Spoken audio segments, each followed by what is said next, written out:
સુરતમાં ક્રૂરતાની તમામ હદ પાર હપ્તો ન આપતા યુવકને ખેંચીને જમીન પર ફેંક્યો, માથે ઊભા રહીને ચહેરા પર લાતો મારી, પગે ચપ્પુના ઘા માર્યા. યુસુફ ગેંગનો આતંક. સુરતના લિંબાયત વિસ્તારમાં કુખ્યાત યુસુફ ગેંગનો આતંક ફરી એકવાર સામે આવ્યો છે. લિંબાયતના ગોવિંદનગર વિસ્તારમાં હપ્તો ન આપવાના મામલે ગેંગના સભ્યોએ એક યુવકને બેરહેમીપૂર્વક માર માર્યો હતો.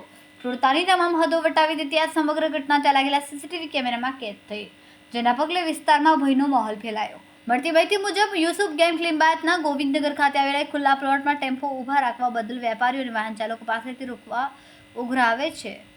જે લોકો આ હપ્તા આપવાનો ઇનકાર કરે અથવા વિલંબ કરે તેને આ ગેંગના સભ્યો દ્વારા ક્રૂરતાથી માર મારવામાં આવે છે. આવી જ એક ઘટનામાં હપ્તો ન આપવાના કારણે યુસુફ ગેંગના આરોપીએ એક યુવકને નિશાન બનાવ્યો હતો. સીસીટીવી ફૂટેજમાં જોઈ શકાય છે કે આરોપીઓએ યુવકને ખેંચીને જમીન પર સુવડાવી દીધો હતો. ત્યારબાદ એક આરોપી યુસુફે તો યુવકના માથા પર ઊભા રહીને તેના ચહેરા પર લાતો મારી હતી અને તેના પગ તોડી નાખવાનો પ્રયાસ કર્યો. આટલું જ નહીં, આરોપીઓએ યુવકને ચપ્પુના ઘા પણ માર્યા હતા. ગેંગના ઘાતકી હુમલામાં યુવક ગંભીર રીતે ઇજાગ્રસ્ત થયો, તેને તાત્કાલિક સારવાર માટે સિવિલ હોસ્પિટલ ખસેડાયો. હુમલાના સીસીટીવી ફૂટેજ સામે આવતા પોલીસ વિભાગમાં હલચલ મચી ગઈ છે.